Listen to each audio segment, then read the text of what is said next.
Hello everyone. So welcome to episode 5 part 2. So today we will discuss a book called 50 Reasons of Being Homeopath, and this is very interesting for me. And when I was reading this book, the exactly how this book come in the picture is also a very interesting story. And first we will discuss a sort about the Burnett and his life story and contribution to homeopathy. So basically the Burnett was a son of farmer and he born in the England, and basically this Burnett surname is from the Scottish origin. So Burnett has a desire to become a doctor since his childhood. So he took admission in MB from the Vienna, Austria, and later from the Glasgow he done his MD. And so during his graduation time, this Burnett liked the anatomy subject very much, and he learned this anatomy for another 2 years. And after the graduation he being awarded gold medal in the anatomy also. Then second thing which inspired me about this Burnett, that he formed the Cooper clubs, which is very famous at that time. Cooper clubs meaning he formed the club member where a few these four people, this Dr. Burnett, J.H. Clark, Thomas Skinner, and Dr. Cooper, they all meet on a weekday in the London club, and they discuss about the therapeutics and the materia medica and his clinical cases. So the J.H. Clark dictionary and therapeutics what we studied is coming from this Cooper club only. So in this J.H. Clark dictionary, there is a word denote B, means this symptoms told by Burnett. RTC means this symptom told by Dr. Robert Cooper this way. Also, the story how he converted to homeopath from the being allopath is also very interesting. So to know, I will tell a story. Well, where Dr. Burnett was a part of British Homeopathic Parliament. So at one day, friend of this Burnett asked him or invited for to the dinner because his nephew comes from the another country after doing MD. So basically, he has desired that Burnett will inspire and motivate to do homeopathy and tell something about the homeopathy to this MD young fellow. But after doing MD, this young fellow has called the pride or the ego, and on the dinner table, he told the Burnett a quack homeopath. So there is a harsh argument in between, and he told that I will told not a one reason but 50 reason of being homeopath, that why homeopath is not a quack.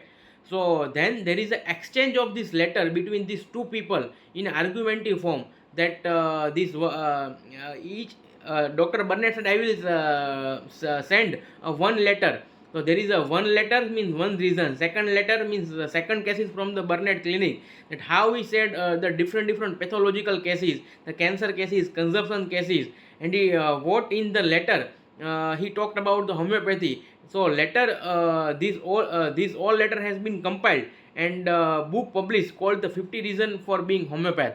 So this is also very interesting to know.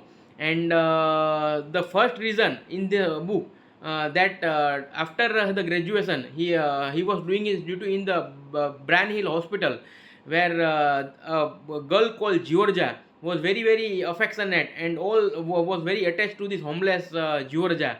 And after the pleurisy and the fever, this Georgia died. And at that night, Burnett become was in a grief and the shock that my medical science could not save her, etc., etc. So he told this incident about with his friend Dr. Alfred.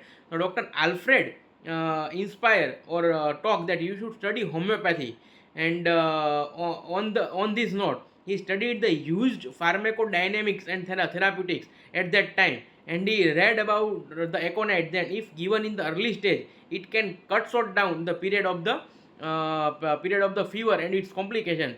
So on the next day, he advised the nurse to give one side of the bed to aconite and one side of the bed to do the routine orthodox treatment. So it was very surprised, and whomsoever aconite has been given, it was cutting short down the period of the fever and the complication, and ward was being empty in a short time.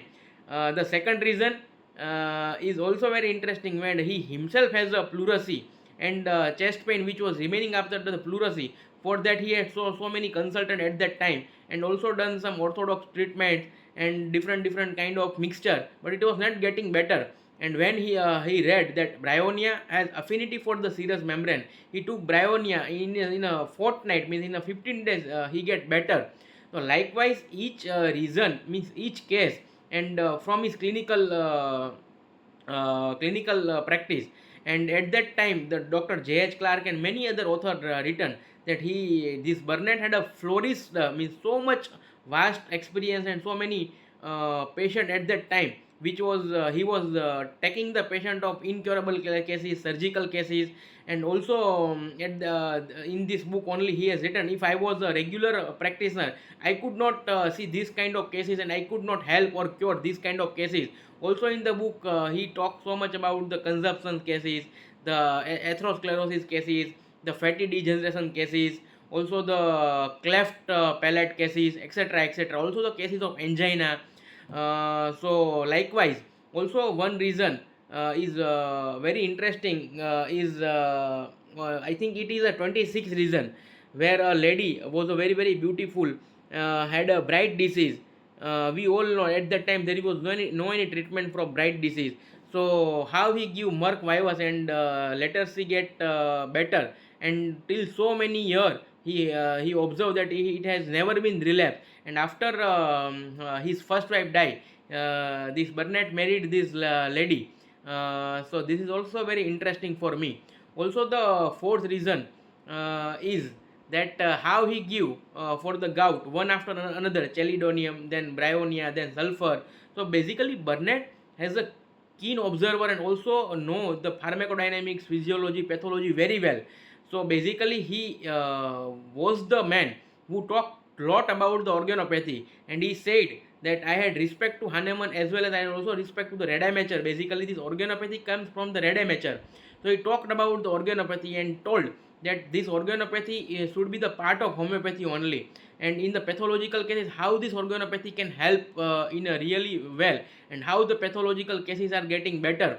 Also in the sixth reason, he says that I myself has proved this kondurango, and in encyclopedia it has written that it causing the cracks of the lower lip. So on basis of this, one lady with the left breast tumor come to him, and he had also the swelling and the cracks of the lower lip.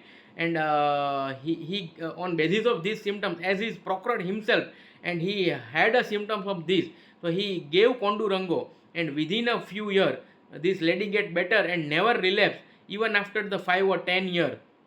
Also the seventh reason is he was giving one after another remedy, as I said earlier, the layer by layer. So he has a habit to give antimony, arsenic or phosphorus in the atheromatous and fatty degeneration. So once he read that what vanadium do on the liver, so there is a destruction, fatty degeneration. So he had a case of this fatty degeneration and the atheroma of the arteries. So how vanadium cured it? So I think Burnett was a man who had record for all his clinical cases and compiled all his cases, and he has written so many articles, so many books. Also the book by Burnett, rheumatic heart disease, Burnett book on a gold remedy, gold as a remedy. As in this book only, he had used for the endocarditis and the rheumatic heart fever, the aurum as a remedy. Also he had proved natrum mur, and so he has written about the natrum mur. Also the basilinum what we are using, he himself proved this basilinum also. So Burnett was a very amazing personality, and at that time in the London he was seeing so many this different kind of the pathology and giving cure to it. So this book is very interesting to read about the 50 reason of being homeopath. If someone will ask what is the reason for being homeopath, we hadn't any reason, unless we only told that we didn't get admission in this field, so we are a homeopath. So we are not talking with a pride, but this Burnett has a very much pride and respect toward the homeopath, that being an allopathy converted to homeopath and give 50 reason of being an homeopath. And also in the introductory phase what I read, he said I can give 50 reason at 50 time also, then why I am being homeopath and why I am contented with my practice also. If I would be the regular practitioner, I could not see this and give this much of the result. So I am very happy that I am a homeopath. So I think that's all today. I think it will be enough for today. Thank you so much.